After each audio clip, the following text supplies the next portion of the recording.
Hello there, and thank you for joining us again on Prime Insight. This is your first stop for a Saturday morning. If you want to be updated on anything current affairs and all the political rhetoric that's taking place throughout the week, it's the reason for which we're always happy with bright smiles coming your way on the screens every Saturday morning on Joy Prime. And as always, we know that Prime Insight will give you that typical analysis while bringing in, audience views and what you also think about all the national issues that we've been discussing throughout the week. My name is Blessed Suga, and of course, just to welcome you to the show today and to give you a sense of what will be happening throughout the course of the 2-hour period that we will be spending with you here on Joy Prime.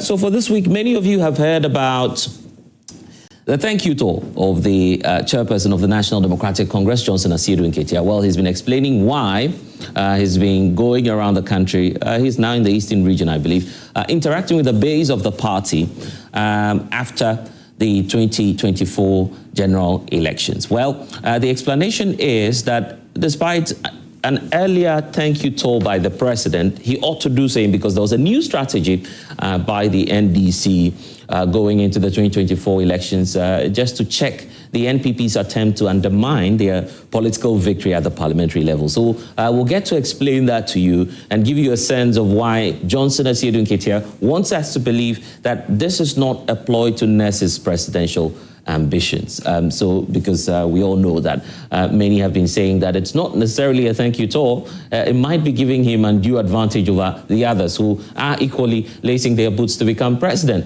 Others are also blaming the chief of staff for stoking all of this with his Walk with Julius, which is a campaign he's launched for fitness. So all of these issues are coming up, and there's a reason for us to get your sense on it, what you think about this whole thank you tour by the chairperson of the National Democratic Congress. So we'll get into it for you. But we'll start off the morning by talking about this whole decision by the government of Ghana now to run a third country arrangement with the United States on immigration, because now we understand that 40 more West African nationals will be brought back from the United States. We understand this will be a deportation move, but Ghana is now at the receiving end, receiving these individuals and sending them to third countries. Why is the country doing that without parliamentary ratification? The sector minister has been explaining that. We'll get into all of that, get to hear his justification, and then get your sense as to whether or not this reminds us of the famous Gitmo 2 case, right? Because back in 2017, the Supreme Court had made a clear pronouncement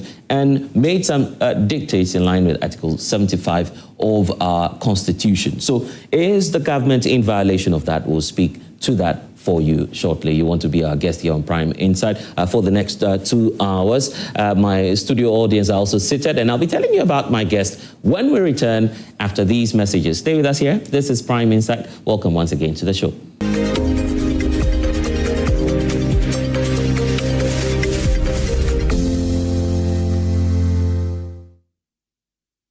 And thank you for staying with us here on Joy Prime. This is Prime Insight, and of course, we'll be getting into the details for you. Why don't we do that now by, first of all, getting onto the phone lines and speaking to Nana Bafwewa, who's Mensah South MP. He's also a lawyer, because we understand that some members of the NPP are unhappy about this whole decision by the government of Ghana to allow more West African nationals to come through the country. And we understand that that's part of a third agreement with the United States over Donald Trump's deportation arrangement. Is the reason for which many are raising questions as to what exactly is contained in this deal. Some are, pointing to Article 75 of the Constitution, and of course, going way back to 2017 when the court made that pronouncement on the Gitmo 2 case, requesting the government of Ghana to first of all ratify the agreement. The belief is that if that's not done, then everything government is doing now is unconstitutional.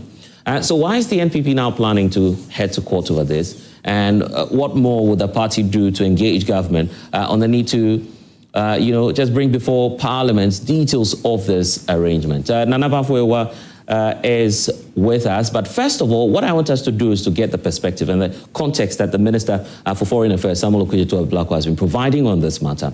He's been speaking in an exclusive interview with Bernard Avler. We can listen to excerpts of that, then get to hear from of course, Nana Bafo Ewa on that. But I understand that this is actually the explanation of the Government Accountability Series instead, because the minister subsequent to that has been holding some interviews. But let's listen to that Government Accountability Series and hear the justification from the Foreign Affairs Minister on that.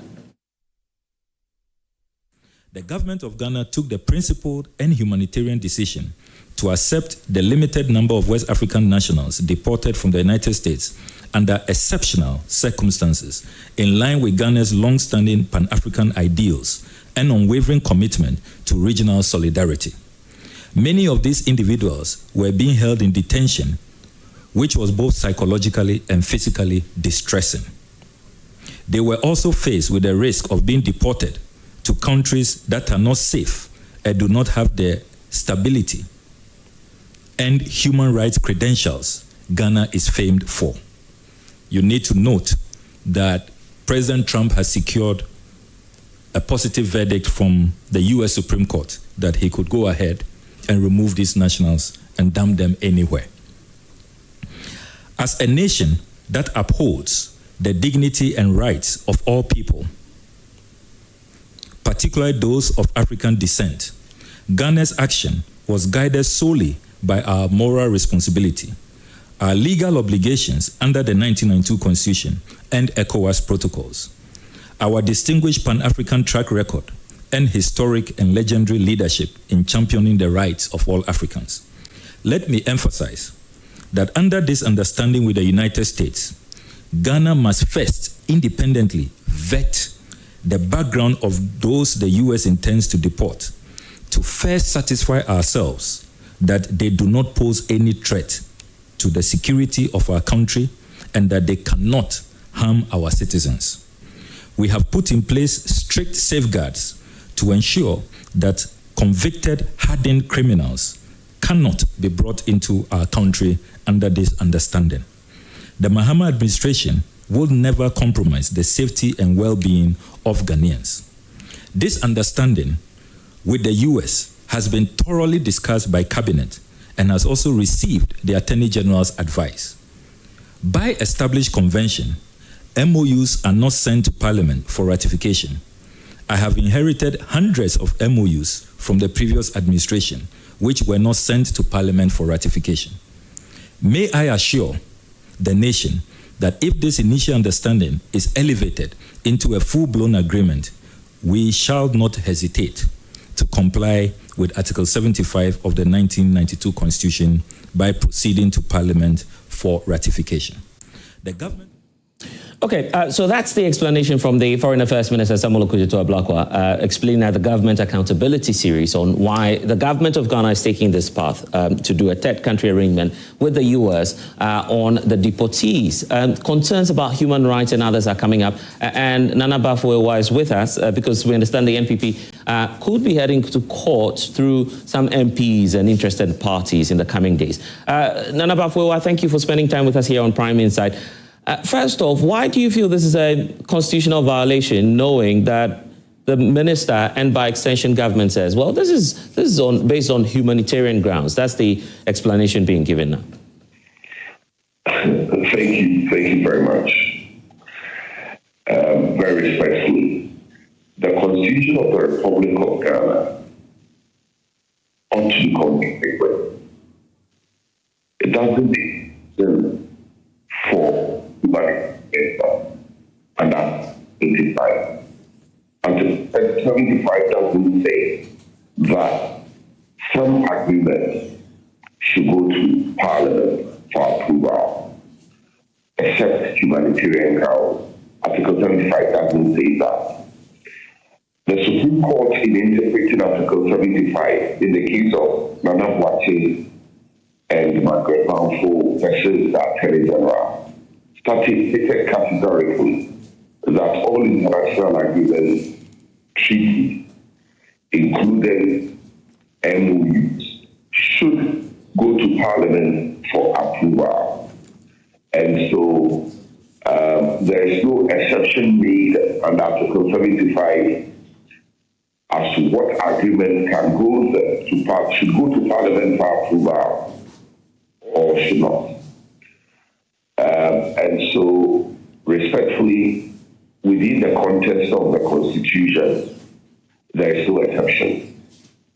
Secondly, when we talk of humanitarian now, there is no country that is more resourceful than the United States of America. And so, if U.S. is holding people, I doubt that people will risk losing their humanity.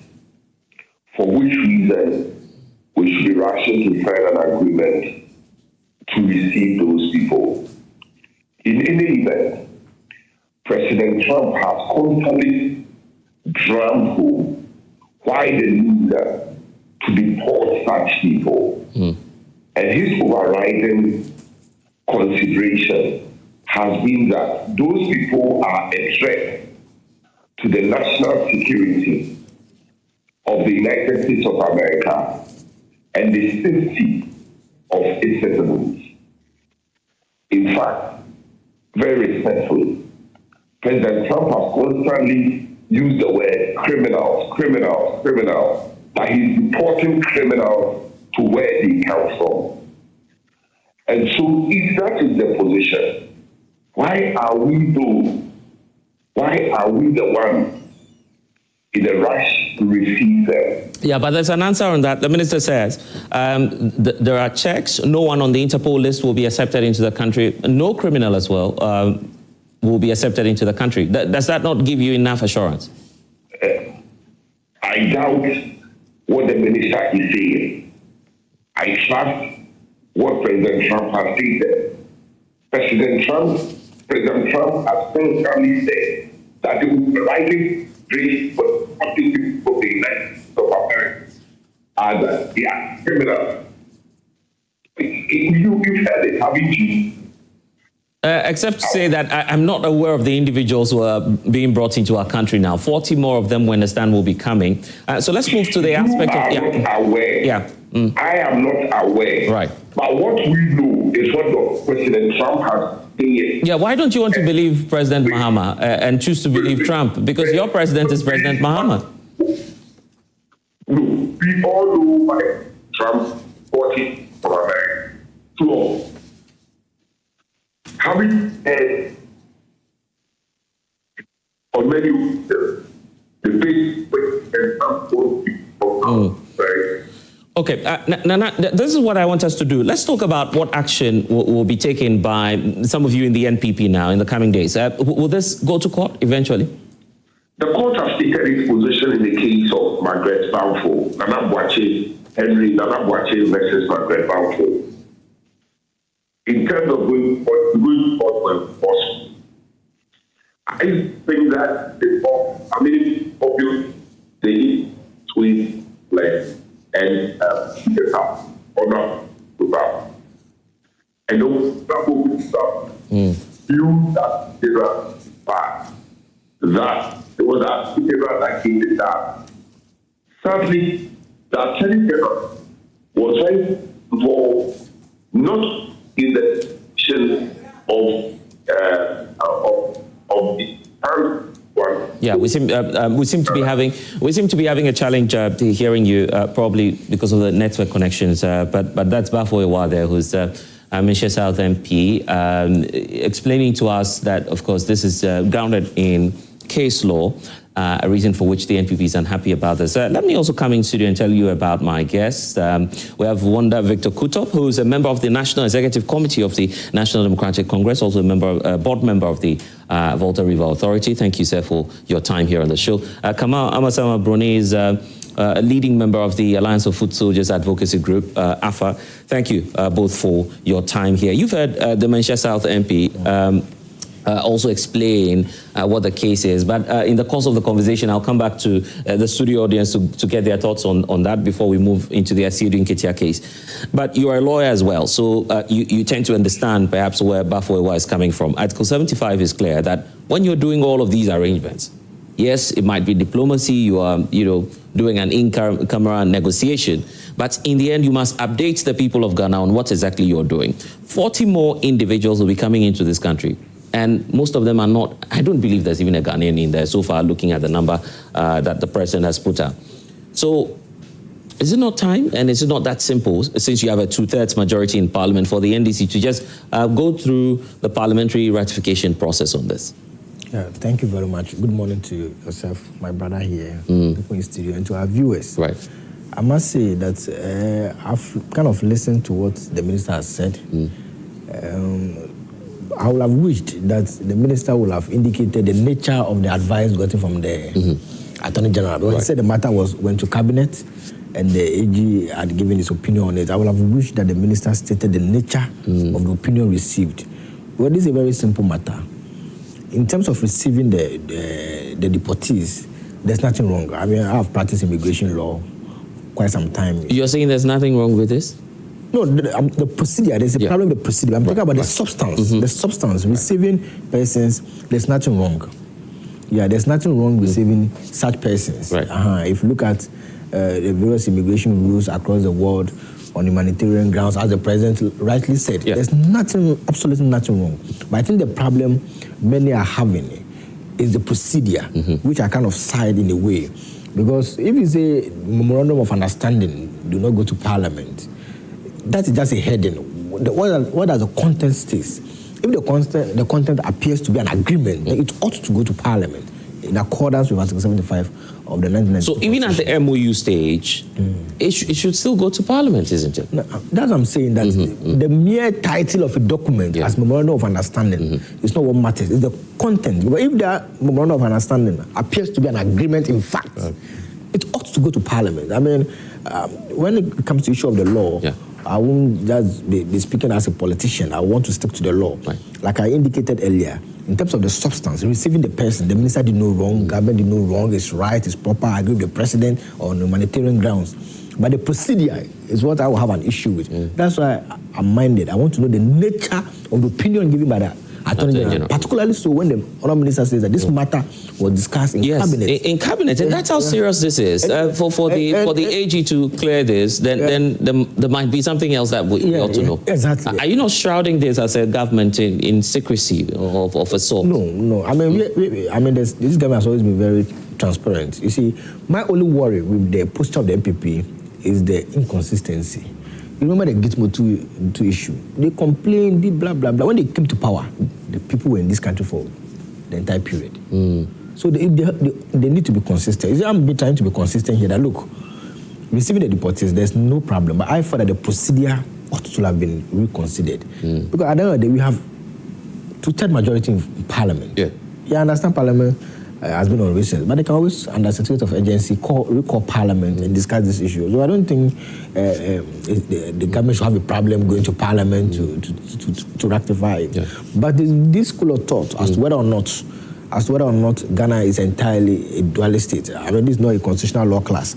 But in the light of Article 33.5 of 1992 Constitution, Ghana probably not be described as entirely a dualist state, but that's just for academic purposes. People always talk about Article 75, but you need to always read Article 75 in tandem with Article 33.5 of the Constitution, which recognizes automatic recognition of human rights and some principles that are but in all Commonwealth countries, the practice is you cannot enforce any international agreement until you do ratification. That's what I'm telling you. That's the convention. I have the Constitution here. I can open Article 33.5 for you. I mean, that's what I'm saying, that Ghana is not entirely 100% dualist state. So that notion would not stand. Is it Article 33.5? If you want to read it, you can go ahead and... Okay, this is 33.5 we're looking at. It says the rights, duties, declaration, and also guarantees relating to the fundamental human rights and freedoms specifically mentioned in this chapter shall not be regarded as excluding others not specifically mentioned, which are considered to be inherent in a democracy and intended to secure the freedoms and dignity of man. Yes. So you're trying to say that regardless of your citizenship, wherever you are, once you come into this country, that should apply to you? No, I'm not saying that. I'm just saying that there are some rights that you don't go for ratification. We consider them as automatic. You feel it's fundamental? Yeah, but forced eviction is what the US is doing, isn't it? So is Ghana not being complicit in that? Not necessarily. In the world of immigration, what we call the third safe country rule, right. We want to go and look at it. And I want to tell you, let's look at the conditions for deportation. One is that there's an element of fear. That's the first condition, or reasonable fear, such that you cannot return to your home country. That's the first element. Yes. The second element is that fear is as a result of maybe your race, your political opinion, and all of that, which is what is preventing you from going back to your home country. Now, the U.S. arrangement said that, look, you cannot go back to your home country because of certain elements. So they are taking to another safe country. And the U.S. purports to have an arrangement sort of with Ghana. The question is whether or not Ghana is a safe country. But I think the bottom line is we need to look at the bigger picture. As Africans, we need to develop our country. Look, if Ghana is well developed, our income level is high, why should somebody have a problem? If U.S. are taking people to Canada, will we be having this discussion? I mean, let's be honest. So you feel it's because of Ghana? I'm just saying that if, as Africans, we need to develop our own continent. I mean, that's a bigger picture. We need to develop our own continent. Why should it be a problem if you are brought to another safe country? Because your argument, because the main reason why you cannot stay in your country is the issue of fear and victimization and all of that. You know, when this Abonya issue came that he has applied for asylum, what was the ground he stated? He said that he's being persecuted in his own home country. And that he is pleading on other countries to assist him. He applied to Ivory Coast, US, and what have you. So I'm saying that the bottom line, when it comes to issue of deportation, asylum seeking, all of that has to do with fear. And yes, let him land, then I'll come to you, Nana. And that the main reason why you cannot go back to your home country is because of your political opinion, your religion, and all of that. Ghana is a third safe country in this contest. In this contest. And you saw that Nana is back on the lines. It appears, Nana, you have some challenges with the submission being made now. So I think that the submission being made by my friend is very respectfully, very unfortunate, to say the least. He proceeded along the lines of, if I may be given the liberty to use the word, placing less emphasis, the phrase or the sentence, placing less emphasis on the importance of the Constitution. The Constitution is the supreme law of the land, and due regard should be given to it.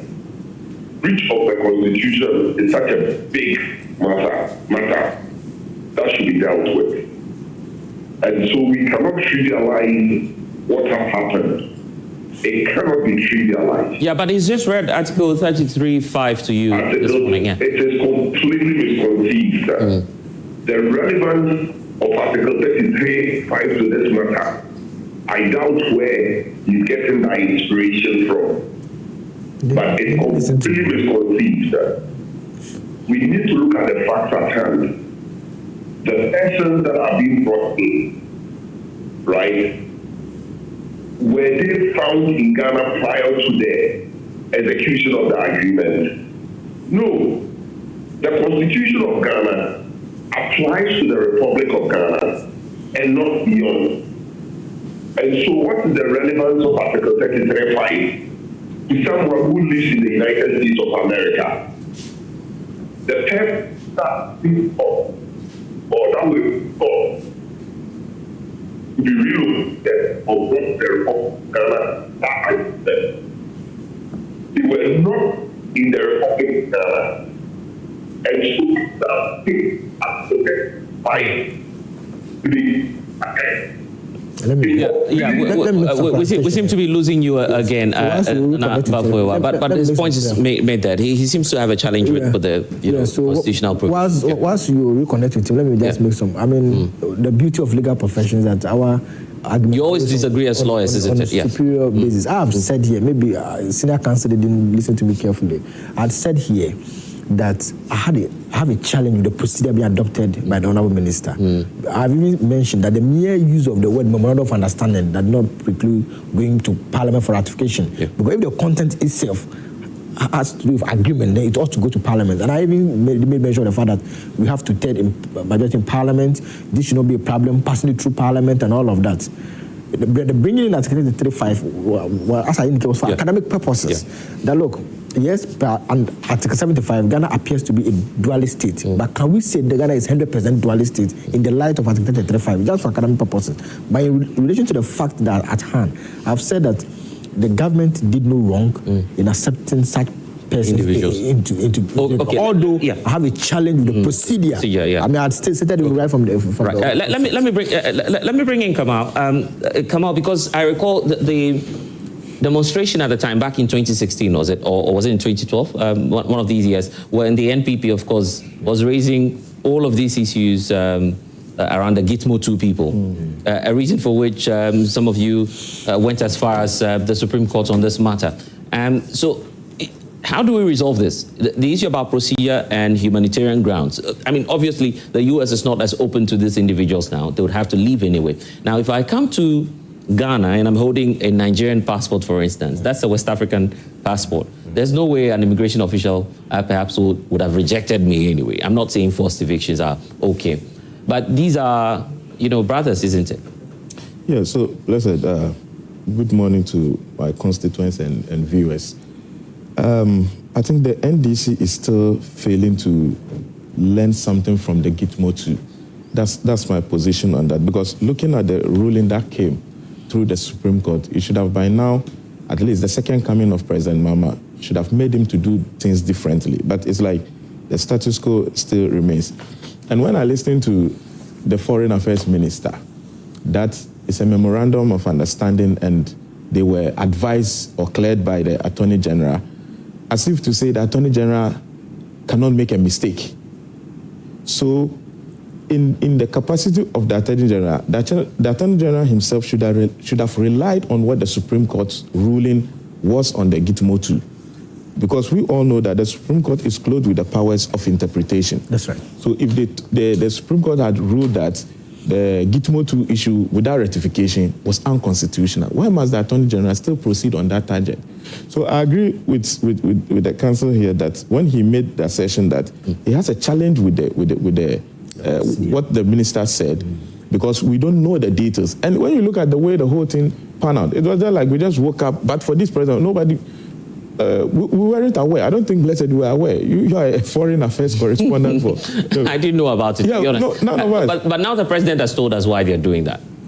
No, but just as you have a parliament, rubber stamp parliament, basically. You can just walk it through, let your MPs approve of it. It would have sufficed. This noise or hula baloo coming out of these things wouldn't have been coming up. Now, this is the case what the minister said. Has to do with us accepting nationals of different countries, not our own nationals. But if it is your own citizens, the U.S. is deporting. There's no agreement that you need to. They're bringing back your Ghana has always been in that pride of being the black star of Africa. This is Pan-Africanism, isn't it? No, but there are rules and regulations. You just don't accept people by virtue of the fact that even within the ECOWAS system, they are living where another ECOWAS national must be here for at least 90 days. It's not just infinite that the person can be in Ghana without seeking for residence permit and the like. So you don't assume that automatic right because you belong to West Africa. The same West Africa has treaties and rules that are guiding our nationals. So the basic thing the government should have just done was to take the thing to Parliament, draw the attention of Ghanaians, and then rectify it. It's as simple as that. Wanda, you believe same? Yes, like I indicated earlier, but just to make a very quick point what my senior brother said. So the reason why they cannot be Ghanaians, if they were Ghanaians, they will not be coming to Ghana if they are asylum seekers, because the ingredient of seeking asylum is the issue of fear of going back to your home country. In fact, in 2022, April 2022, UK had a similar agreement with Rwanda. But that the flights never took place. The UK had an agreement with Rwanda. They did. The principle then was that, look, these persons want asylum in the UK. Let's take them to Rwanda, which we think it's also a safe country. Yes. so that they can get the asylum in Rwanda. But the UK court declared Rwanda as not safe. So the principle is about safety. Yeah, but if you look at our case, the president said in that press conference that the individuals were being sent back home. Yeah. In fact, the first 14 that were sent back, they were sent. some were Nigerians. They used the bus, he says, and there was only one Gambian who had to do a flight. So the nature of the that they are talking to their embassy here, so that they can get a flight for him. Yeah. So it looks like the nature of this arrangement is quite different, isn't it? Yeah. So then that would mean that Ghana now becomes the safe third country. So is it asylum, or are we, becoming a conduit for sending these people back home? That's perhaps where the question is coming from. That's why I said that I would have wished that the honourable ministers give us the nature of the opinion one received by the Attorney General. You understand? Yeah. My brother clearly stated that if the AGs are given that an acceptance, then the AG also could be wrong. But I do not have as a fact the nature of the opinion given by the Attorney General, and I want to give the benefit of the doubt to the AG on that. Let's come into the audience. Perhaps some of you have some concerns on that. Kindly introduce yourself when you're speaking, so we know, which of the universities you're coming from or where you're joining us from. Yes, I think we give the first take to the lady in front. Yes, we can hear you. Yes. Yeah, we can hear you. Thank you very much. I am Sewa Franklina, SRC Women's Commissioner for Accra Technical University. So what I want to say is that you can't accept deportees to your country when your own people are also refugees in another country. It is good sometimes because it strengthens relationship with other countries, but not as a time that we have about 48,000 Ghanaians who are refugees in Cote d'Ivoire as a result of conflict. So what do I suggest? I suggest that Ghanaians should rather channel their energy to save their own rather than accepting deportees who are not even Ghanaians. Thank you. Great point there. But just to, update the record, that we understand that it's now 5,000 people who are across the border. Initially, when the conflict started, over 13,000 of them were there. We just returned with a foreign minister from Vonkoro. I understand the minority, some NPP MPs are also there. They are returning today. So the number now is 5,000. There are some people behind who would want to make some interventions as well. Oh, okay, but before then, we do yours. Right. And then. My name is Christian Tete from Tama West constituency. It is important that we recognize ourselves as human beings.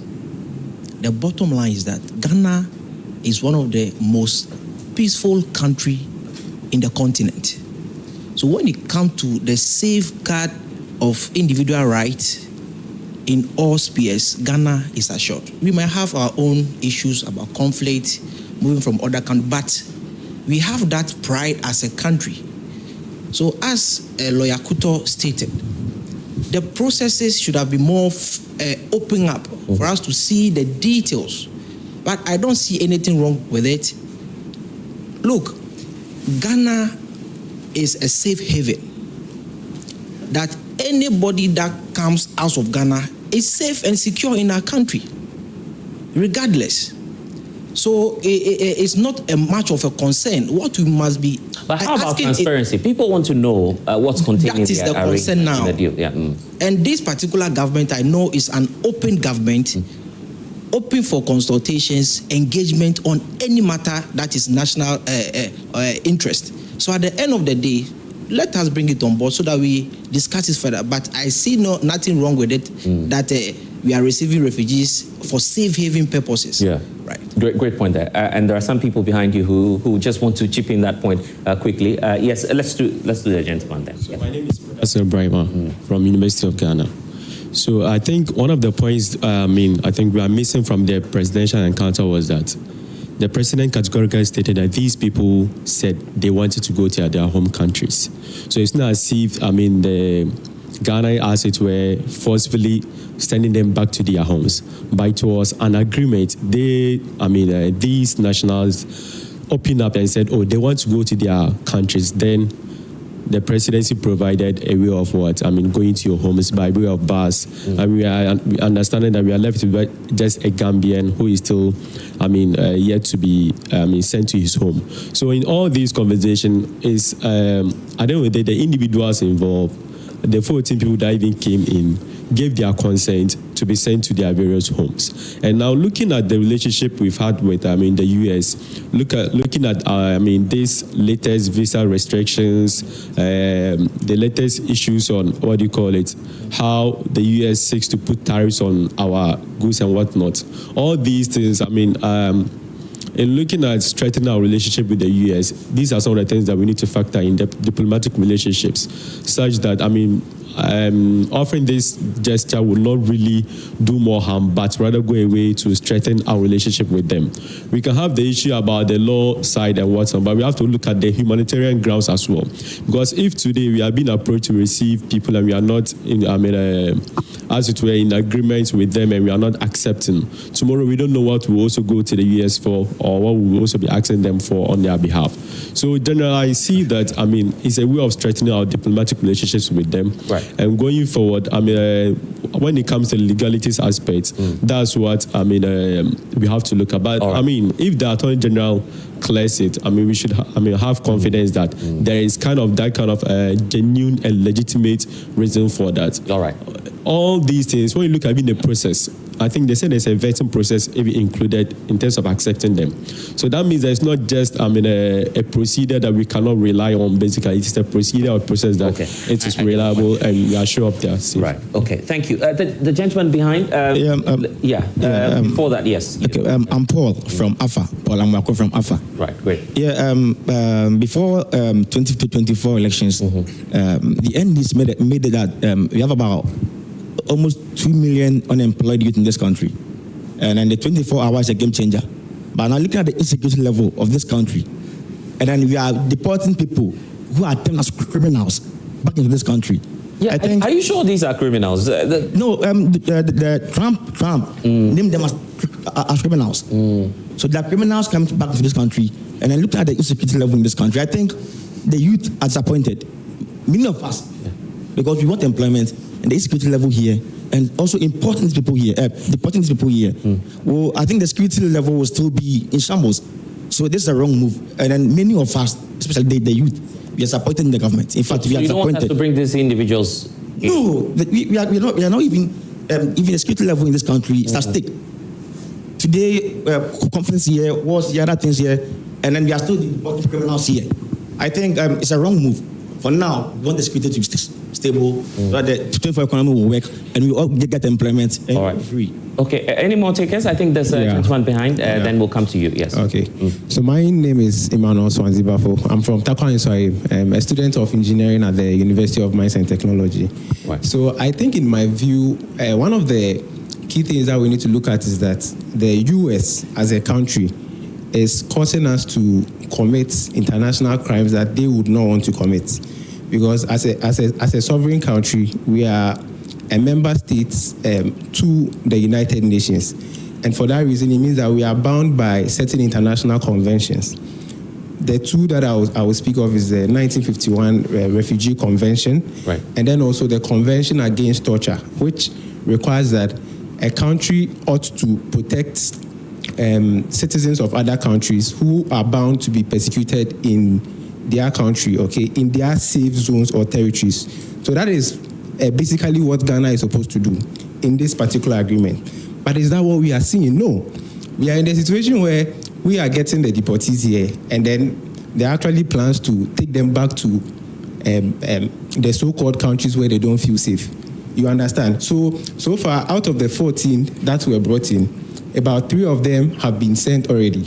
Now we are making plans to send back the 11 remaining, and then there are even plans to receive 40 more into our country. So it means that we are now committing the international crime, not the US. They have outsmarted us by getting us to accept the deportees here as the so-called friendly country. Yeah, but how about the humanitarian explanation? It becomes a humanitarian, if you want, sort of an endeavor. If we are actually keeping them here in our country, if we are keeping them safe here. But it's not as if we are keeping them here. You are receiving them and rather what? Taking them back to their countries. And that is where it becomes a problem. The last thing I'll speak of, on the 13th of March 2025, the Honorable Minister of Foreign Affairs, Samuel Okudzeto Ablakwa, on the floor of Parliament, justified, or not even, it was not even a justification. He was basically briefing the House about the plans of the Trump administration.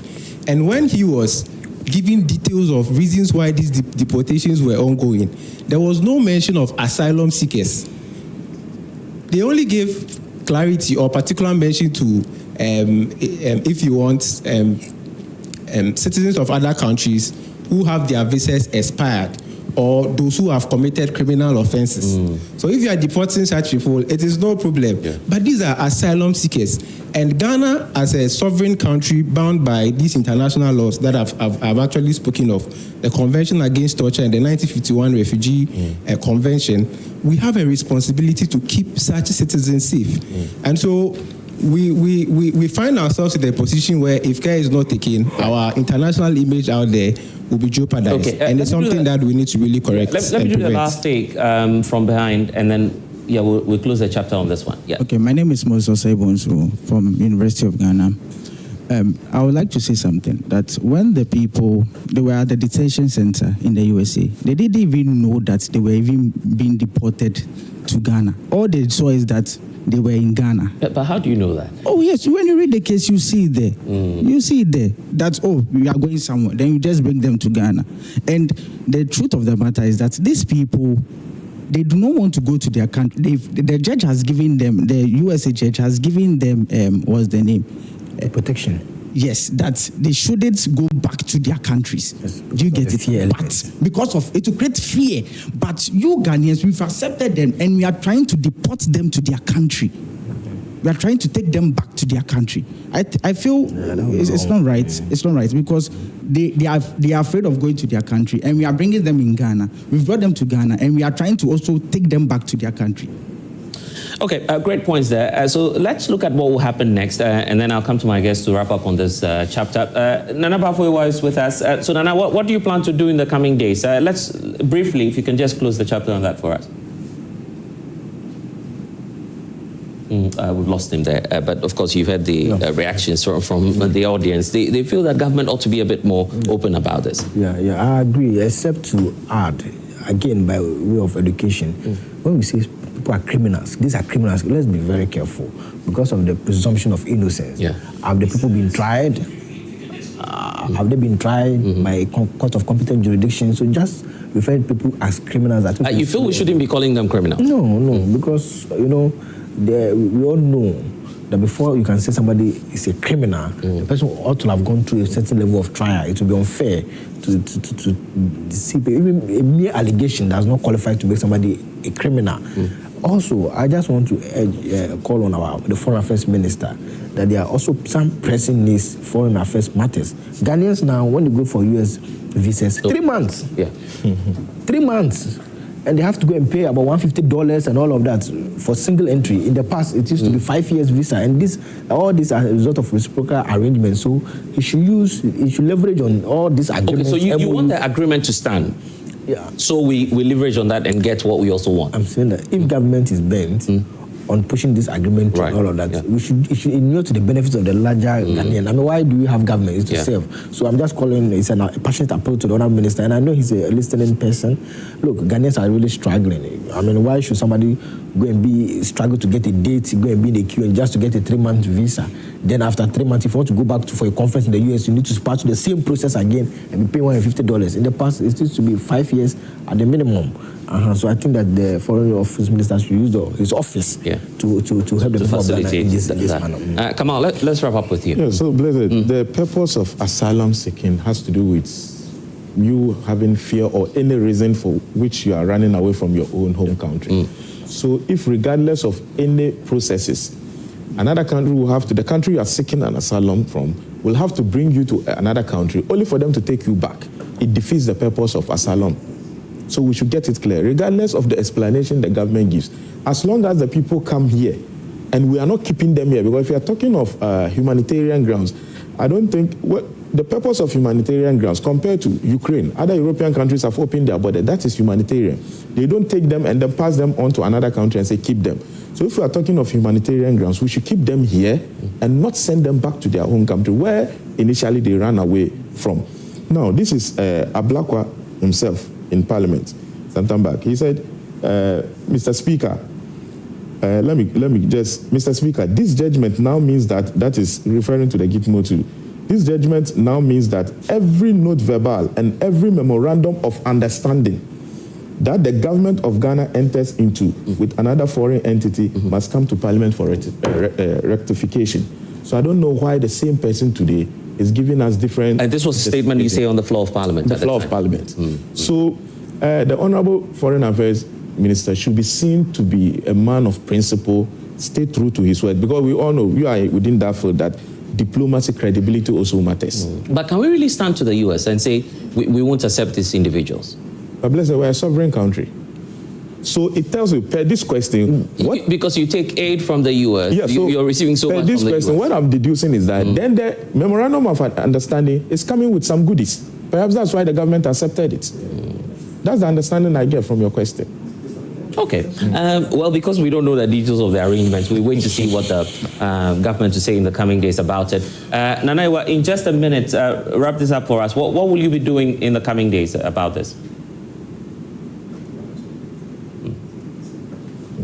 Yeah, today is just not a favorable day in terms of the lines. Hello? Yes. Hello? Nana, I'm just asking what you'll be doing. In a minute, tell us what you'll be doing in the coming days about this. There are still a lot of things on the table. There's a possibility of going to court. There's a lot of, there's also the possibility of highlighting that they don't take up. But it's more important the type of wish of the Okay, we seem to be having that challenge again, and not a good day for the phone lines now.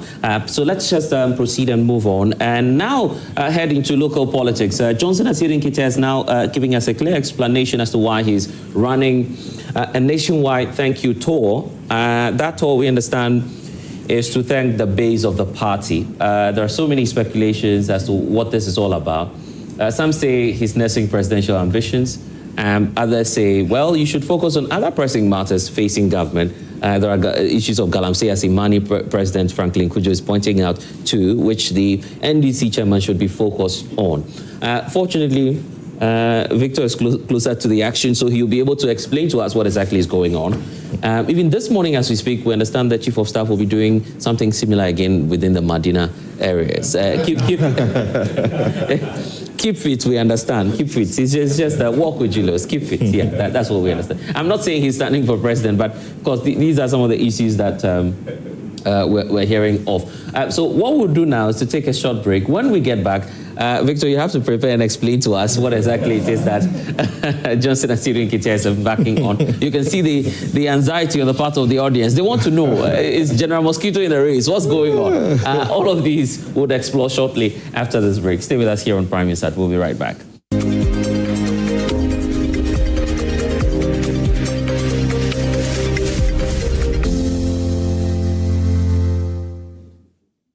And yes, we're back. Okay, so the wait is over now. Why is Asirin Kite running around the country doing a thank you tour just weeks after or months after President John Dramani Mahama did same across 16 regions?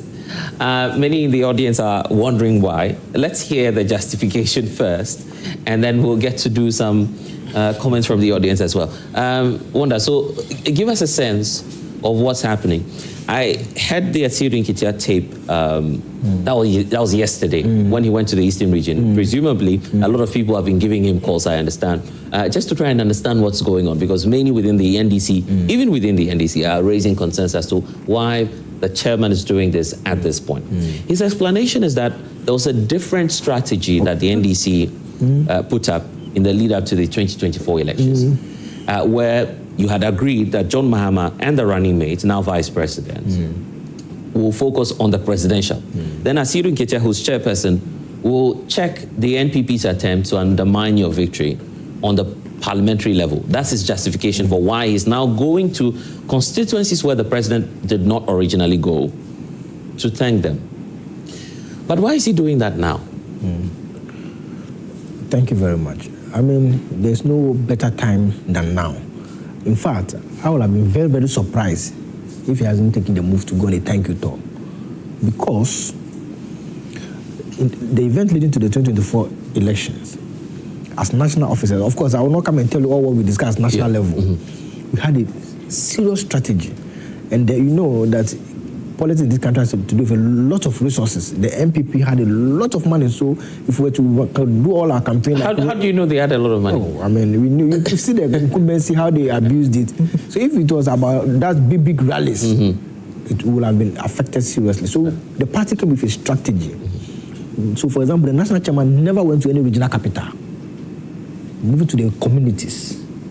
So you don't have to bus people all the way to a particular center. In fact, I was with the national chairman in part of Asante region. Now, in those meetings, the national chairman promised them that, look, if you vote for our person to become member of parliament and you vote for candidate Mahama to become president of Ghana, he will come back to thank them. He said this clear. So now, by God's grace, we've gone to the election. Victory has come. The man says he's going back. People say, no, don't go back. Yeah, but who is the leader of the NDC now? Is it the president or Johnson Asiri? No. Because the leader is the president. He's done that on behalf of the NDC, isn't it? Yes. In the same manner in which the president went around. That was the same manner during the campaign. The president went around. The running mate went around. The national chairman went around. Take note, it is the party that gives birth to government. Of course, maybe after birth, they may cut the umbilical cord. But as to whether or not, that cord will be cut out that you have no reliance. Our mothers are here. When the cord is cut off, they still give breast milk to the baby. So the chairman says he's going back to thank the people. And you're saying no. And I hear people say you should fight Galamsey and all of that. There's a minister responsible for lands.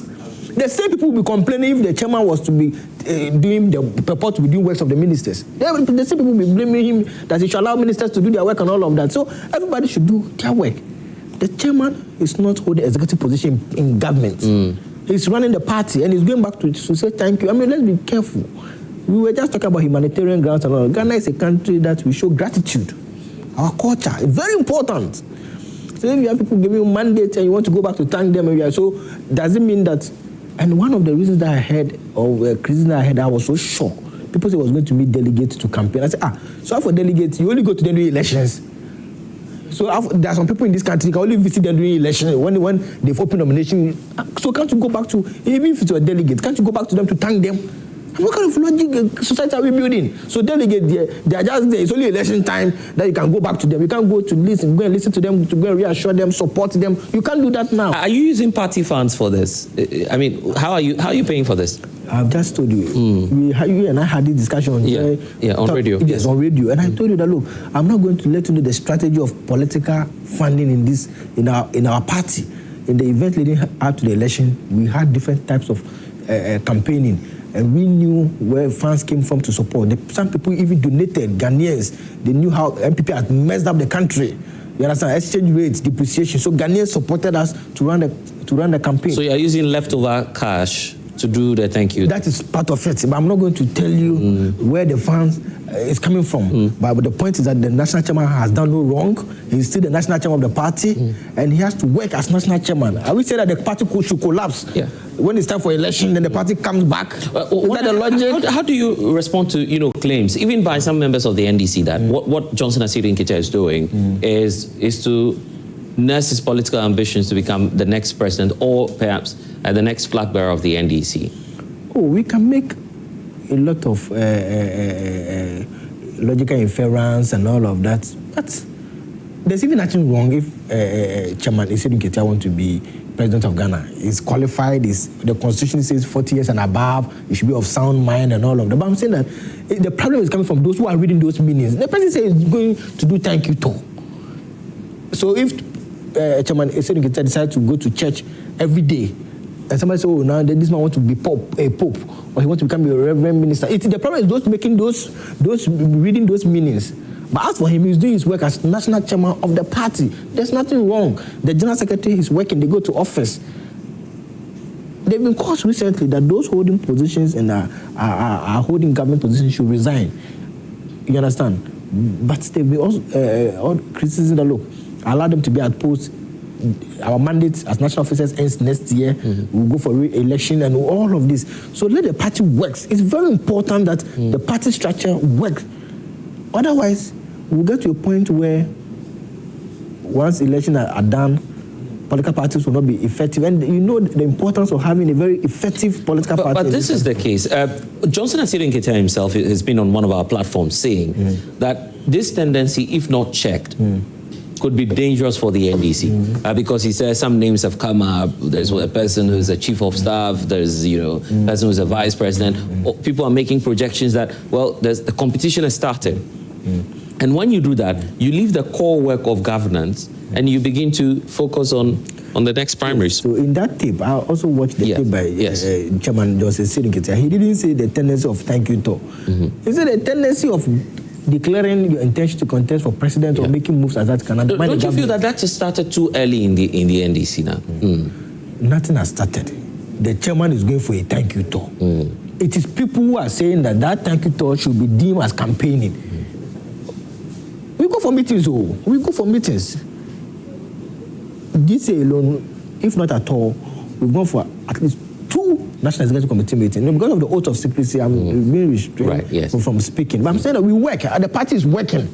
So if the national chairman decides to go, the argument we are going is dangerous because now if you have a foreign affairs minister who decides to go and support a community, they'll say, hey, this minister wants to become president. So now people cannot work again. You see, that's my fear.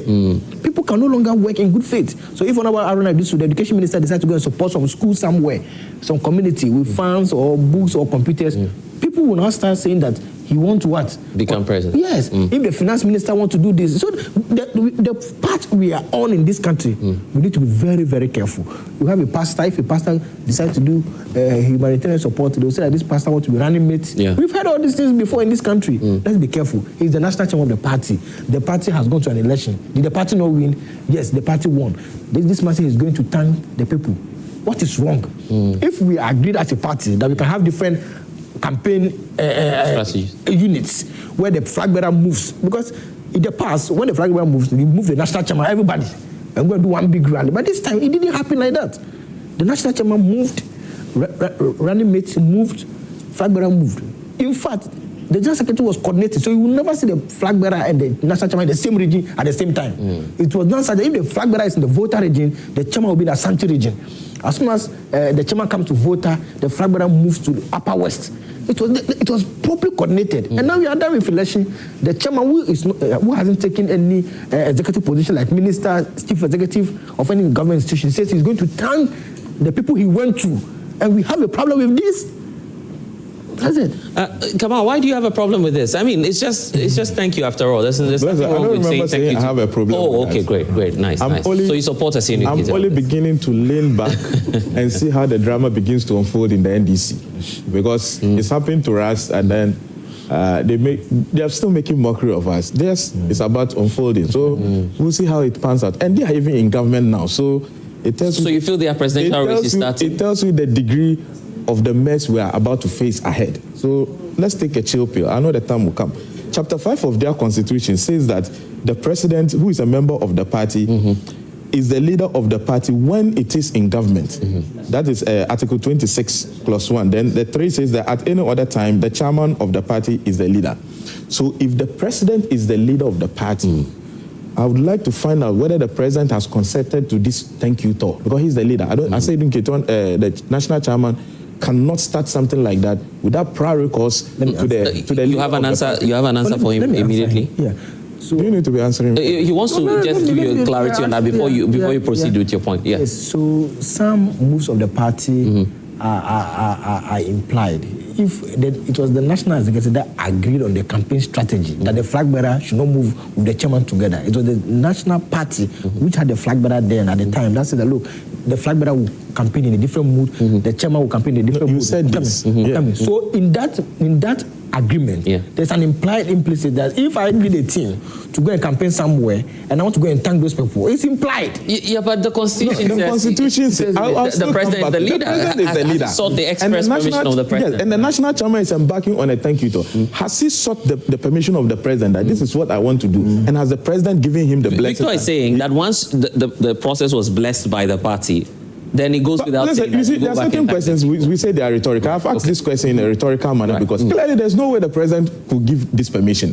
You think so? Oh, clearly. Okay, you are a national officer. Has the president he's a member given of the his NEC. express permission for the national chairman to continue? You were unable to answer, so let me proceed. I beg of you. Proceed. So it's a clear expose that the national chairman... But he hasn't told you that. The national chairman is doing this arbitrary.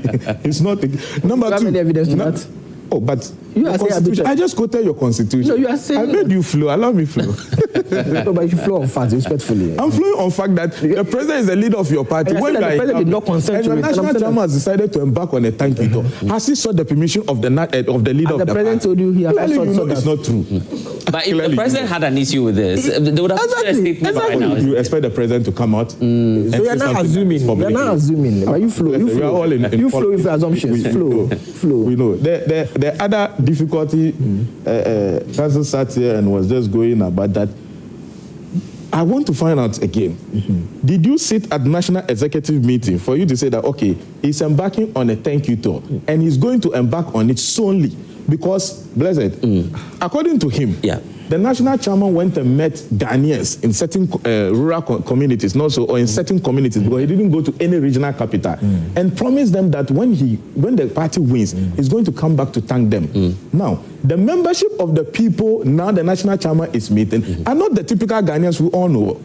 They are how do you know if I say typical Ghanaians, let me break it down. Yeah. If I say Explain that, if you are meeting branch executives, your cadres, your constituency officers, you can't tell me these are the normal Ghanaians who you went to. But these people contributed to the victory of the parties. You are meeting party executives because you've structured the people you are meeting. But according to him, when the national chairman was going for the campaign, he wasn't only meeting. When he enters a community, he doesn't meet only the branch executive. He meets Ghanaians because he's on a rally to campaign for the party. So if it was true, per what you are saying, we should have seen the national chairman having an open forum where he stands to thank the community for voting. Let me just come to... Let's just correct this again. Kamal, I'll give you the time. Don't worry. Yeah. The national chairman in this meeting, if he met chiefs, he met chiefs.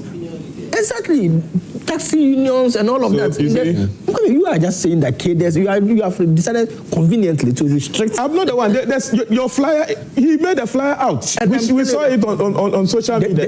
The group of people. So let him explain and let him answer, because you asked him the question. I'll give you the time. Don't worry. Okay, if you give me the time, that's fine. So maybe if you are looking at the flyer. Yes. So is he only visiting party? The members, cadres, executives, is that all he's doing? No. Maybe he may want to read the flyer in full. Okay. Because in those flyers and letters and all of that, indicated they want to be unions as well. And even apart from the flyers, we've seen the tour. As a matter of fact, even if the flyer limited it to those people, as a matter of fact, on the ground, what have we seen? We've seen that he has met chiefs. We've seen that he has met members of the community. Oh, he's met chiefs already? Some chiefs are even telling him that he should not retire as just chairman of the party. Oh, and that he should be president. I've not said that. I'm just saying that some chiefs... Settings. These are all settings. Blessed. But I just want to link it out with the chief of staff work. Like, again, I do not think the chief of staff work means that he wants to contest for president. No. This person wants to keep fit. He wants to... Let's not. Our brother is really struggling. No, our brother is really struggling. Let us not be making assumptions. He's struggling. Look. Me, as I'm here, if I get, I'll join the walk. Into my tummy. Someone says you go explain that. If you see my tummy, if you see my tummy, if I get, I will even want to join the walk. So possibly you may be joining the walk. Yeah. So see the difficulty is going through. This should clearly guide him that when other political parties are going through difficulty. This is not for you to laugh. But let me come to the meeting of the chiefs. When political parties enter certain communities, they first as a kind of entry into the community want to go and meet the chiefs and announce their presence. So don't use this as a justification as to what we all know the manifest and then the latent intent of what your national chairman is doing. So be it. Let me also ask, can any national executive say that, okay, during the campaign, as national organizer or the general secretary, I also took this community, so I'm also embarking on a thank you tour. Is that what's going to happen? Because if the party is going to thank people, if your national chairman even went to certain community and you won, now it is a party that has won. Is that not it? So you should have gone together with the national executives as a body to go and thank.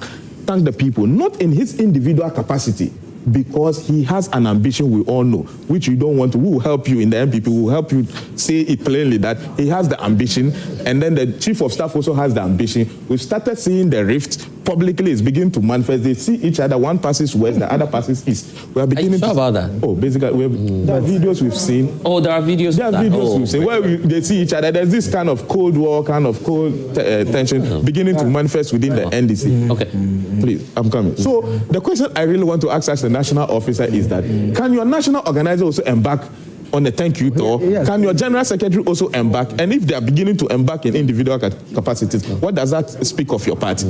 This is what I want to do. If truly these individuals are lacing their boots for presidency, how is it looking like? Global Info Analytics is out with a poll. They did that earlier this year with Haruna and the others in the mix. Let me bring in Musa Dankwa, who's the Executive Director for Global Info Analytics, is joining us via Zoom. Thank you, sir, for your time. So let's do this. Why is Asiedu Nketia in all of this, in the mix? I recall when the first poll was out, Asiedu Nketia was then lagging behind, but now you say there's a significant improvement. Tell us about it. All right. Thank you very much. Yes, the first poll that was conducted in April, he was barely around 13%. Subsequent to that, in July, he rose to 27%. Oh, 27. So we saw his number doubling from 13 to 26%. So in terms of gain, he was the one that made a huge gain from the previous poll, in addition to Atufosin. So who's leading on this new list? And are you still keeping the same list? Because in the last list, I think Julius Deborah was not on that list, right? Yes, we were showing the top 5, which at the time he wasn't. Now Deborah is on the list. If you look at the list we released last week before we started the tracking poll, you have Haruna Idrisu, you have Atufosin, you have Asiedu Nketia, you have Julius Deborah, you have Ablakwa, and all the big guns who we are believing that may have interest, even though some may not in the poll, or we have them there. So now let's do this. Who's number 1 on the list, and where's Johnson Asiedu Nketia as opposed to the chief of staff? Where do we place all of them now? The most recent poll, which is the July poll, has Haruna Idrisu on top, followed by Asiedu Nketia, then Atufosin, then Julius Deborah, then Ablakwa. Oh, so there's Atufosin in the mix. Do you have a clear percentage point for all of these individuals, if you can run us through? Yes, if you look at the poll, Haruna Idrisu on 27% as at the July poll. Yeah. Asiedu Nketia on 26%. Atufosin on 22%. Deborah on 11%. Ablakwa on 8%.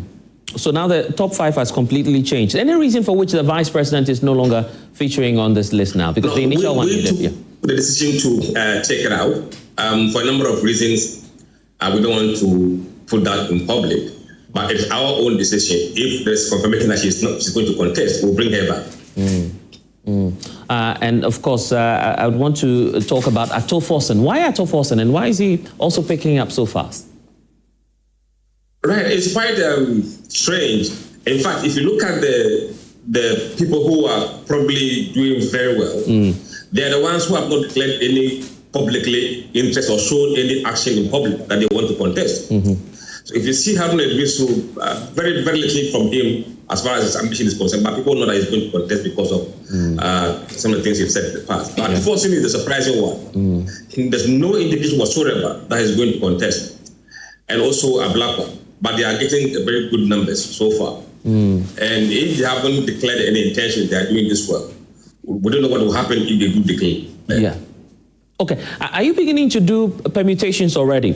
Say, for instance, in my mind now, I'm looking at possibly Asiedu Nketia against Dr. Mahmoud Bawumia, Asiedu Nketia against Kennedy Japan. These are at least the leading names in the NPP. Are you beginning to do some of the permutations already? How is it going to be looking like? Yes, we've set out a criteria for one to qualify to be in the head-to-head. The criteria is that if you are on the MPP circuit, you must at least have 10% point from the public support for us to include you as a head-to-head candidate.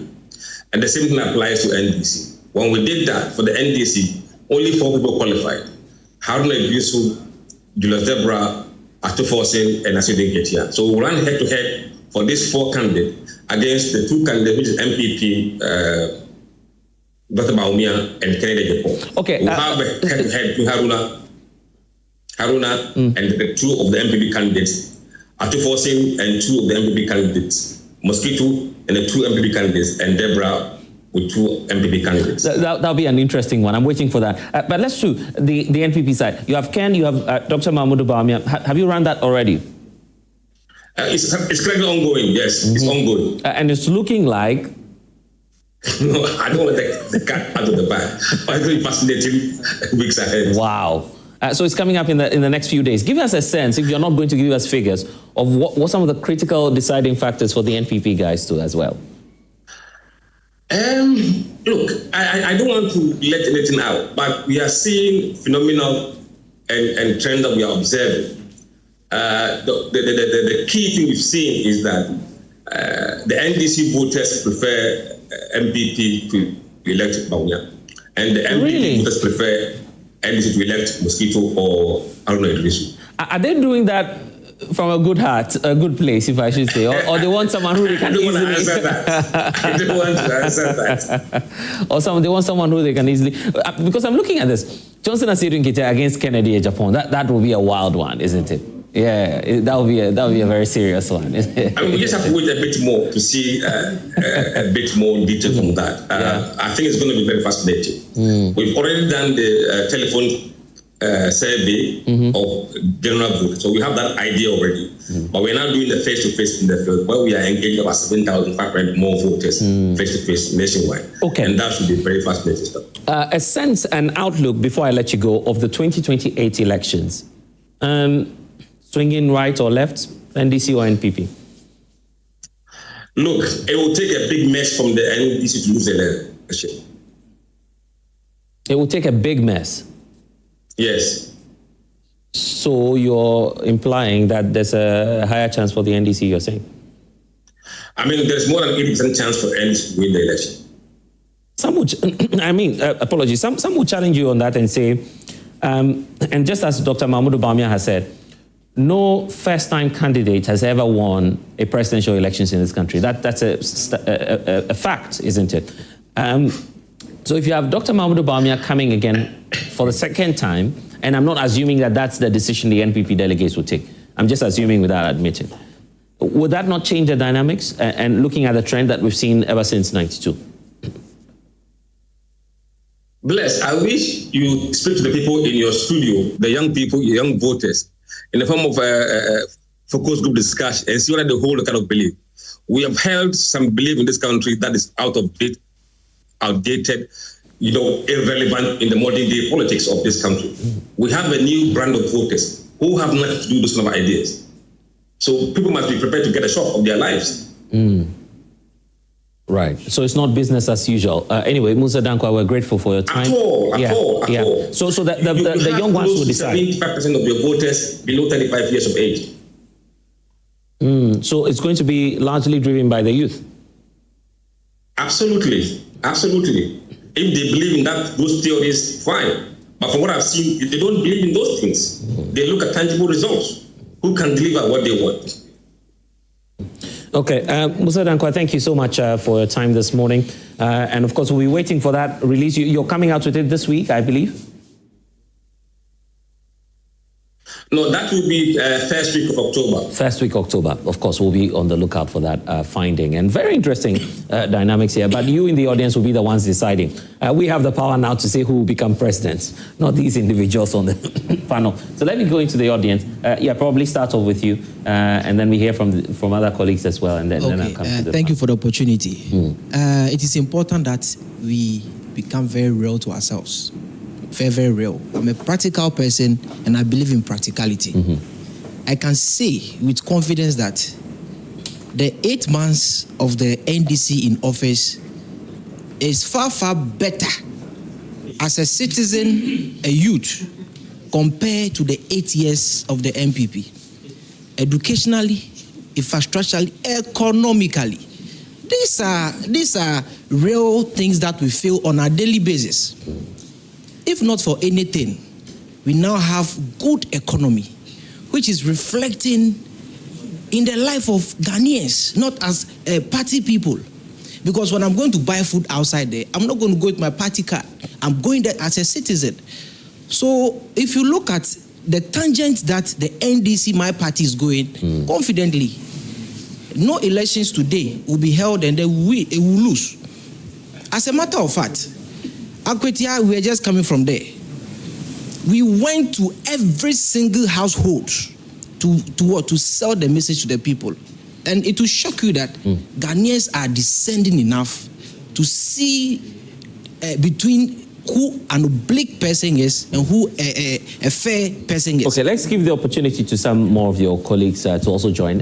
Yes, you kindly introduce yourself and then we can hear your points then. Yes. All right. Yes. Yeah, it is Prince. I think that as humans, we are free to draw inferences on the actions and inactions of others. Yeah. And while such views should be respected, it cannot also form a proper basis for a serious dialogue.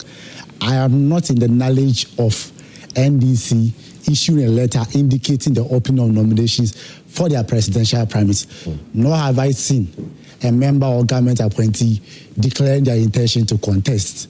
I think what should remain of paramount importance is the fact that President John Dramani Mahama has promised the people of reset agenda. I have not seen anything like 10 cents of Mr. Kofi. You are already starting in politics. Please. Are you honestly telling me? No, I'm coming. I'm coming. Are you honestly telling me? Yes, I'm saying that I have not seen, I have not come across 10 cents of Mr. Kofi or Mr. Kwame. What should be of supreme interest to us is the fact that President Mahama has restored the dignity of our economy. Inflation has reduced from 23.8% from January to 11.5%. He promised the good people of Ghana are going to keep the dollar between 10 and 12. He has done that. Yeah. He promised that he's going to do no fee trades. No doubt. He allocated 499.8 million. Over 120,000 students have benefited from that. Yeah. He established Ghana Medical Trust Fund to support people with chronic disease.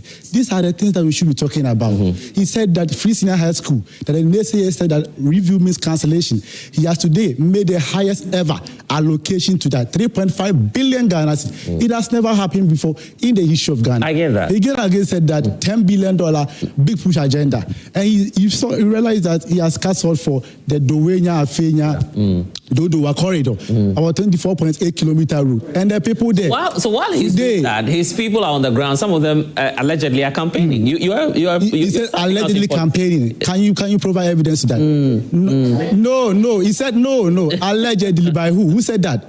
No, he can. Okay, so let me give you a sense. Rams Mubarak is a former member of parliament for the NDC, Kumbungu, I believe. He's posted online and he says there cannot be any justification but to say Asidu Nketia is campaigning and listing his votes for presidential elections. That's an evidence if you're asking from within your party. The chairman general has indicated his purpose for going there. I mean, I've seen videos. Yeah. Nowhere in the video have I seen him campaigning. I've seen people drawing inferences from health works. Yes. Much as I respect those views, I don't think any one of them has publicly declared their intention to contest. As far as I'm concerned, I'm happy that at least if there should be any such event happening, I've not come across 10 cents or people duping the state, wasting our public resources. That is what we should be concerned about. Right. 10 cents. Have we come across 10 cents? Okay. No. I know you're shading Baumi, but anyway, let's do a bit more. Yes, kindly introduce yourself, sir. My name is Reginald Ankra, Yeah. and I would like to state on record that it is not everybody's ambition to be president in the country. Asidu Nketia has been dubbed as one of the greatest political strategists the country has ever had. If there has been a prior agreement within the party for something like this to have happened, we do not know. But he has not outrightly expressed any intention to contest for presidency. And we all know that it is a declaration that is made when you want to contest. Democracy is from grassroots. And the grassroots are not these urban societies, it is the rural ones. So if he is going around on a thank you tour to rural communities, it does not expressly mean that he wants to go for a presidential aspiration. He is just securing the party's future for future elections. Some more. There's a gentleman behind. Okay, but before then. Right. So in all these conversations, what I take pride in is that the fact that the NDC government have a 4-year mandate, of which they have to deliver to the people of Ghana. What is also interesting is that the same faces that ruled us for the last 8 years are the same ones that the NPP are parading to contest in the 2028 elections. When you look at the same faces, all these people, their credibility are at stake. Many of them, with their own party people, bring out their own sins that they committed during the last 8 years. So what it gives to the NDC as a government is an upper hand that whoever they decide to present, whether I say in Ketia, Julius, Deborah, and the likes, undoubtedly will win the 2028. So you feel the NDC has a better chance to win the next elections? Of course. I mean, I have believed that they will deliver in the 4 years mandate, that we are going to deliver on our promises. For the 9 months, we have seen results. For the first time in this country, we are seeing that people, during the campaign period, they used to ask us that, if the NDC come into power, will prices reduce? Will inflation reduce? And we have seen that reflecting in every sector of the economy. So if this trajectory continues, that means that the NDC is in the path towards winning the elections, regardless of whoever you present, because it is about competence, it's about who can deliver. When you look at the likes of Baumia and Co., they have been in government before. They have been in government before. They have had the opportunity to right the wrongs. His Excellency Dr. Mahmoud Baumia in past used to tell us that the presidency is not a place to correct mistakes. So I will just kindly ask him that he should go and look for a place and sit down. We are not coming to experiment with the presidency. With his apologies and whatnot, someone who campaigned that you did perform better, and now you are apologizing for mistakes. So I don't know which is which. But going forward, what the NDC have to do is that, as a government, they need to put themselves together such that these kind of, side talks will not distract them. The party functions on its own. Whoever that decides to go, let the person go. But what should be their mandate is that the focus is to deliver to the people of Ghana. Okay. And make sure that right, and you see that some of your colleagues behind there disagree with you. I'll be coming to them shortly. But if you're watching us now, feel free to be a part of the show. I will display the numbers on which you can send us WhatsApp messages. We'll take them and read them out to the rest of the world. Also, Musa Danko is still with us, so we're still doing that focus group discussion, Musa, and I'll get back to you shortly. So let's go behind. Okay, there's a gentleman. Let's give the priority to ladies, isn't it? We've not had too many of them this morning. Before I come to you, then, yes. Okay, thank you. So I'm Loretta. I graduated from the University of Ghana. Okay. I have questions and concerns. Right. My question is, why is Honorable Esedun Ketia doing the thank you tour, and why not the president of the country? President John Dramani Mahama. Because the president has done his already. He did. So why is he doing it again? And that goes with government funds. If I'm being right, No. It's possible. It's possible. No, he's going on the NDC, so meaning that we have there will be a government fund in there. No, you need to correct this. Yeah. And then my concern is, I'm a graduate. You've had over 9 months in power, all right?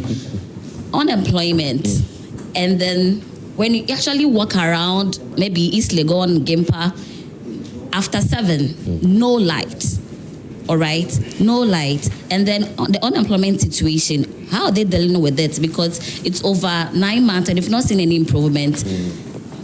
Thank you. Thank you. I'm sure Victor might want to take that answer for us, whether or not Esedun Ketia is using state funds. Maybe, I don't know, Victor, if you want to clarify that. How are we paying? How are we paying for the tour of Johnson Esedun Ketia? Yeah, let me state categorically that the thank you tour by the national chairman of the NDC is not funded by the states. Okay, so it's not state funded? No, I need to state this categorically. I know this for a fact. So he's funding it? It's not funded by the state. I mean, the Honorable Esedun Ketia is not a man of straw. I mean, he can go around to thank people from his own pockets. I want to state this for a fact, and I know this for a fact.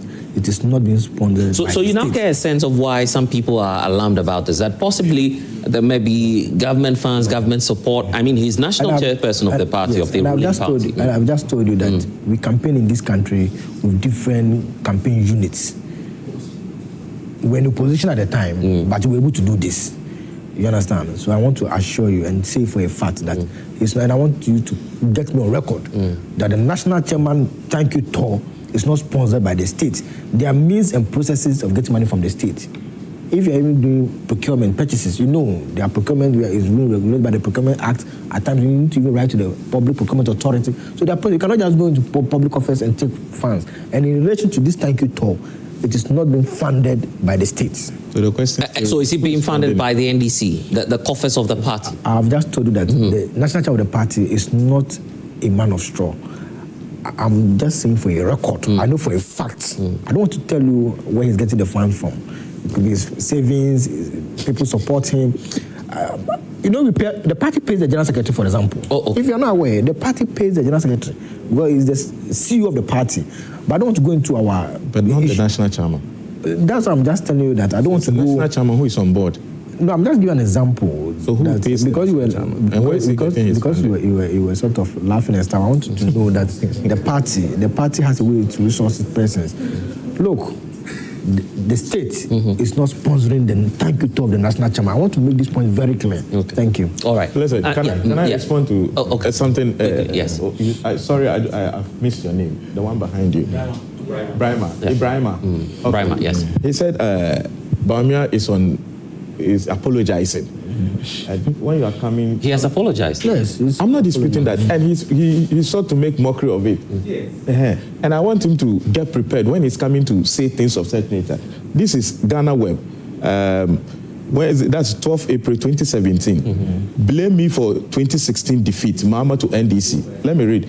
Former President Mahama has asked critics within his party to directly hold him responsible for the loss of... How does that relate? No. You should get the dynamic. Dr. Bawumia apologized for what happened in government, that whatever it is, he takes responsibility. Right. You understand? And I want to draw his attention that former President Mahama himself also apologized, because once you lose power, it tells you that there are one or two things you did that Ghanaians weren't happy with it. That's the bottom line. Right. But just 1 minute. You're talking about Ghana Web. Bawumia was captured to have said on Joy News and by Ghana Web, they've captured Bawumia saying that the presidency is not a place for remedials. So if you are going to go by all logic, Bawumia should not be contesting because the presidency is not a place for remedials. But if the President Mahama, who was the sitting president, lost power and still came back, what makes you think that the vice president cannot be given the opportunity to come back? A sitting president who had the authority, the final authority, not even the vice president. I'm quoting the words of the know that the vice president is constrained when it comes to decision taking. But the president, who had the final say, lost election in 2016. Yet Ghanaians still gave him the opportunity to come back to power. So if people come to sit here and say that Bawumia cannot become president, I don't think they are abreast with it. But you are an NDC, I don't expect you to. In the audience if I give you the whole day, you will never mention MPP who has chance. There's nobody MPP you ever tell me has chance. So my name is Obed from University of Ghana. I want to know from the analyst point of view if actually this thank you tour has an influence on voters, or it's just for internal mobilization. Because we are all saying that people are making inferences, and it may be due to the content of the message they are actually sending out. So I want to know if it actually has an influence. Any impact of the sort? It actually has an influence on the voters. Because if not, maybe we may be overemphasizing on that, and it may not be right. So I just want to know from the analysis point of view. Right. Okay, let me give the opportunity. My brother Christian was saying that the NDC has performed better within the 8 years. He alluded to a number of macroeconomic indicators. And I'm saying within this 8 years, growing up, this is my first time seeing Ghanaians being refugees in other countries. This is my first time. I don't know. Would you be entirely right? Yeah. My first time. My first time seeing Ghanaians being refugees in other countries. The insecurity in this country. The Galamsey issue. Employment. I don't know where we are going to be. The youth of this country. Employment. They permit us 24-hour economy. Till now, we don't even know. You go to the Adenta DVLA. If you go there now, at at night, you only see the watchman or gate man. No, within the 8 years, you're saying they perform better. And Akotia, and he linked this to Akotia by-election. But Akotia by-election, what I'll say is that the NDC went there to threaten the good people of Akotia. That if you don't vote for us, we will not bring good development. They went there to threaten them. They didn't go to campaign. They went there to threaten them. That was it. They didn't go there to campaign. So don't use Akotia by Akotia. We won Akotia election. Honorable Nestor Kumi, the late, won that election. And then you went there back to threaten them that if you don't vote for us, we're not bring good development. So they didn't go there to campaign. And this hasn't done anything better. They've launched many programs about inflation. Now about inflation. Kinky. The inflation is in the books. Inflation is in the books. True. If you go to town, fried rice, and I'm why was Dr. Bawumia high on inflation, FX, foreign exchange? So that's why Ghanaians voted us out. So that's why Ghanaians on the books. So then now the PP is out. Ghanaians voted us out. Then this campaign on that, and Ghanaians voted us out. And we are out Dr. now. Dr. Mahmoud Bawumia once said that if the fundamentals the NDC based on that and campaign against Alhaji Bawumia. So now the government now and in the same books are showing inflation. If you go to the market, the KK has to reduce. Fried rice, I'm not talking about my girlfriend. My girlfriend's fried rice used to be 230 Ghana. But it's now 670 Ghana cedis. Oh, now you're paying more. I'm buying it more. She's enjoying it. Your girlfriend can go with inflation. Even Kenke. Last 2 weeks, Nanaya was here. Yeah. Last 2 weeks. Nanaya in the position said she used to eat kinky. But now, and the price of kinky has increased. Yeah. We met down there and I asked her about the price of kinky, and she said, "Ma'am, she doesn't eat kinky anymore." She said she's in power and only kinky beer. This is what we are facing now. If you go to town, rice, even the rice around, the rice around. If you go to the rice to describe. You're not so we are suffering. It's not enough. We are suffering. Don't come and compare this 8 months. Nothing. Insecurity. The Minister of Lands, Amabua has failed. Honorable Mutaka has failed. It's fine. Ablakwa has failed. They've all failed. But let's stay within the context of our conversation. Let's stay within the context of our conversation. I'll edge that. So go ahead. Yes. You know, I think that let's stick within the context, sure. Please, so I can get back to Musa. Yes. I think that I think very much that as young people, in as much as we may sometimes be politically biased and would want to speak in favor of our respective political parties, when we are analyzing issues, we need to come from a certain intellectual point of view.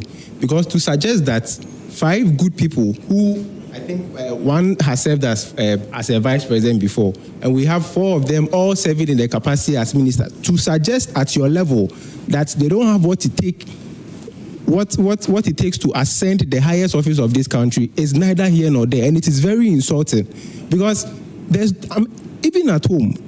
But if we gave you the job and you didn't sell, so why should we give you the opportunity again? So this is the point. Even at home, with regards to our culture, if you fought your parent or whoever, there's no harm in saying you are sorry. It doesn't also mean Dr. Bawumia apologizing doesn't mean that the MPP government that just left office about 8 months ago was totally a government full of error.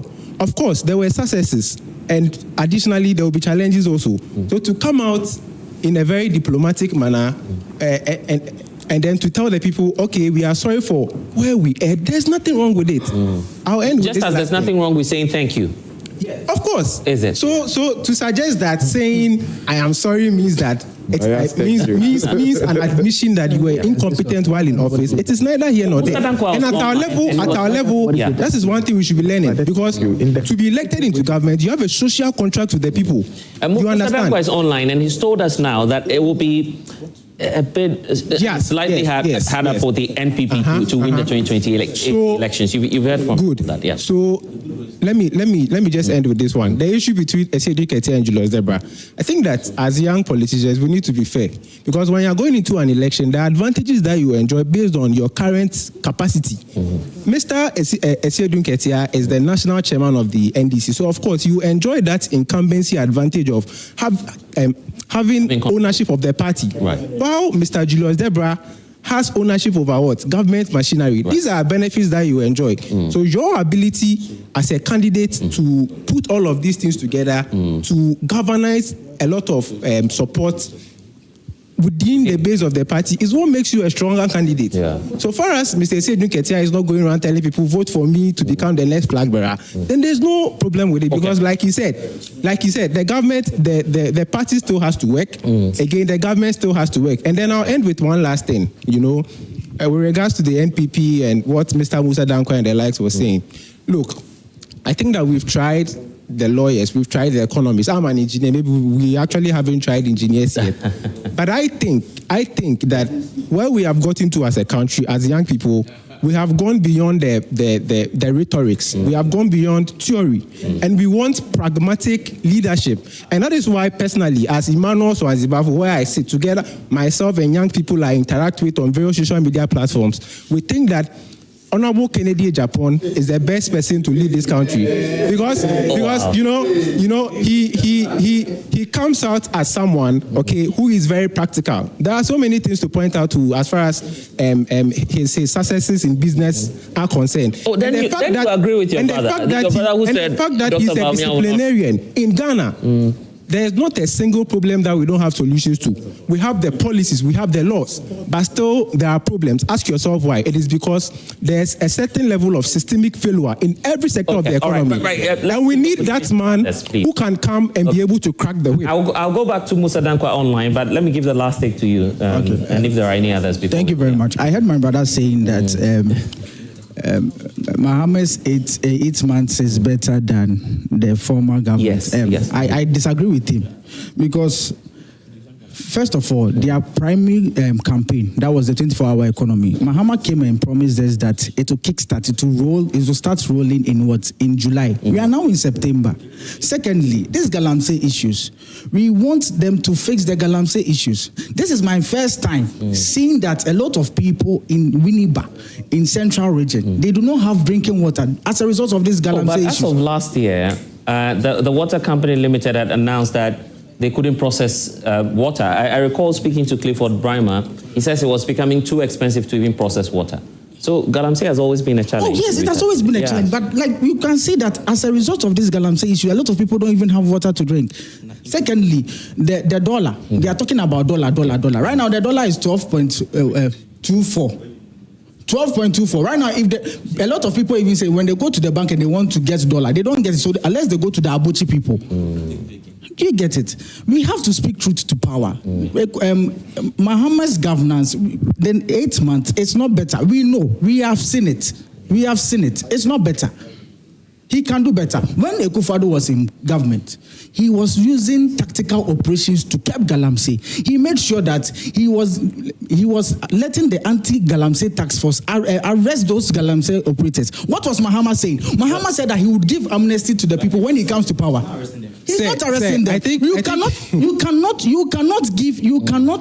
say that Mahama is going to keep Galamsey if in initial stages he has said that okay, he's going to give them amnesty, he's going to grant them amnesty. Let's be honest with ourselves. Galamsey issue, we have to fight it. There are a lot of things we have to deal with, and we are here telling me that Mohammed's administration is from Professor Frimpong Boateng. Who was leading the interministerial committee? Yes, please. But anyway, yes. Yeah. During our tenure office, I'm from AFA, so I'm linked to the MPP. They're making noise that we should arrest the names in the report. The names in the report, and now they are in power. They're in power now, and they read the names. They say, arrest the campaigns. Now they're in power. Who are the campaigns? They should arrest them. So let's do this. Because of time, I want to go back online. Musa Dankwa is with us. Musa, you've just said varied views on what's likely to happen. Some say Ken, some say Julius Debra, some say Seydou Ketia. So moving forward, what would you want Ghanaians? What would you want to leave Ghanaians with on the polls that you are carrying out and what's likely to come up?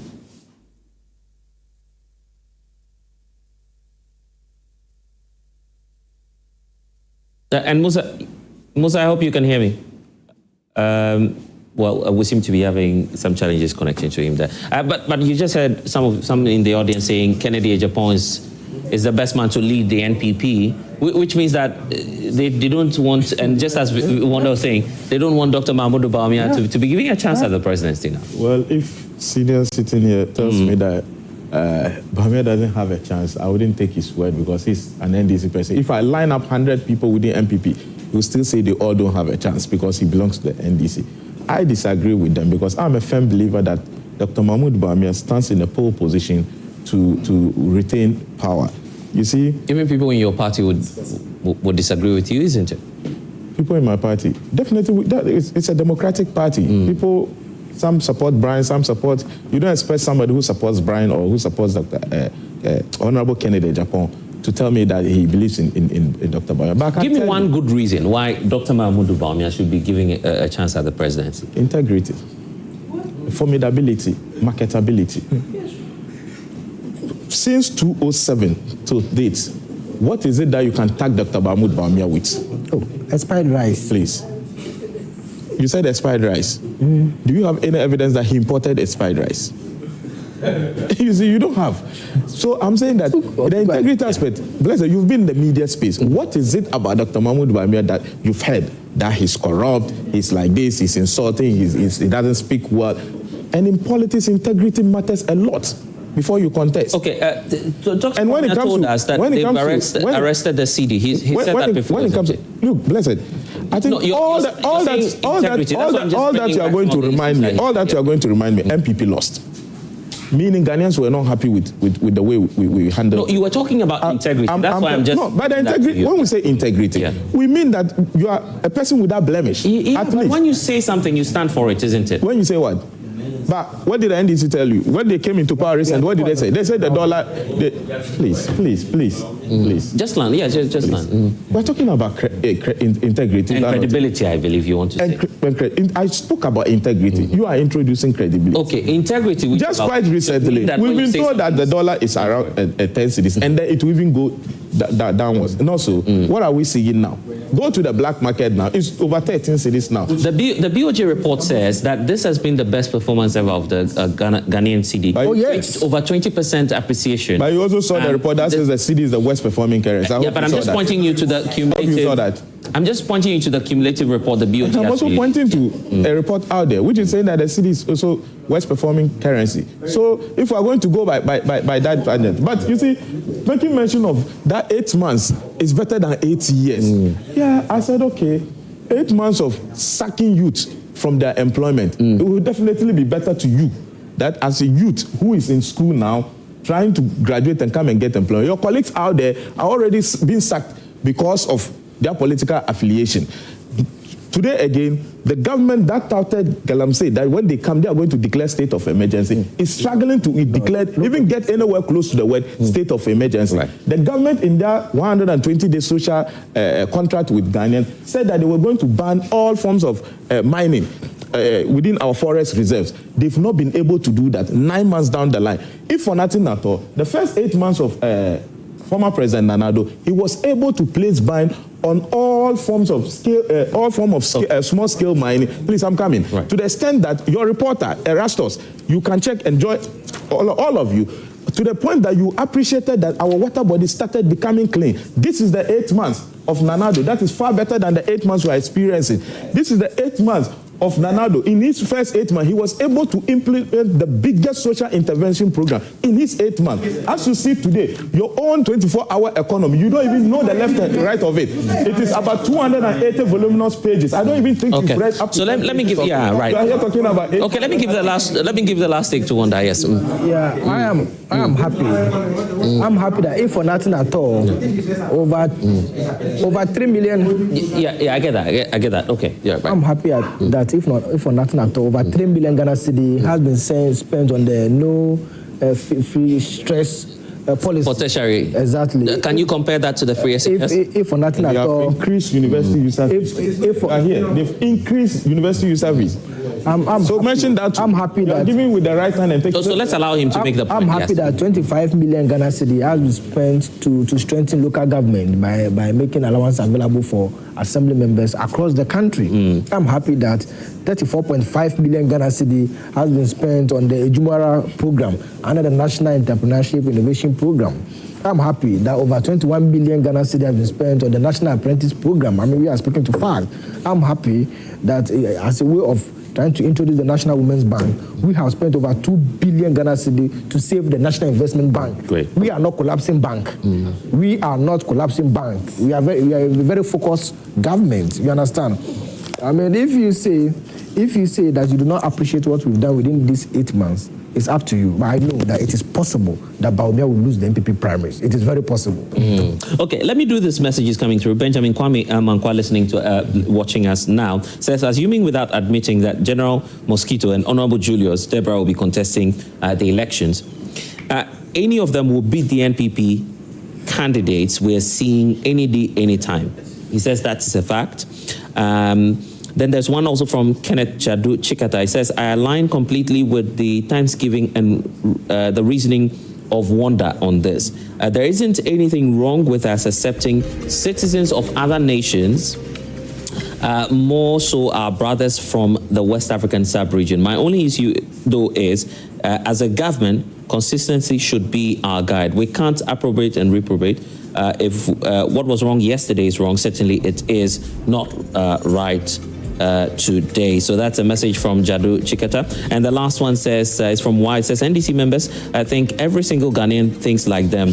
More people are educated and can reason. That's coming through from Mohammed Rashid, listening to us. Unfortunately, we've lost all of the time. We need to go. We'll do this again next week. You can see the interest from my audience and also my panelists. But it's been Prime Insight. I'm Blessed Sugan. Of course, what a wonderful day we've had. We'll keep interacting after here. We can, of course, get interactive on Twitter. Is at X, I should say. It's at Blessed Sugan. Reach out and then we'll get more feedback. Thank you for watching. Bye-bye.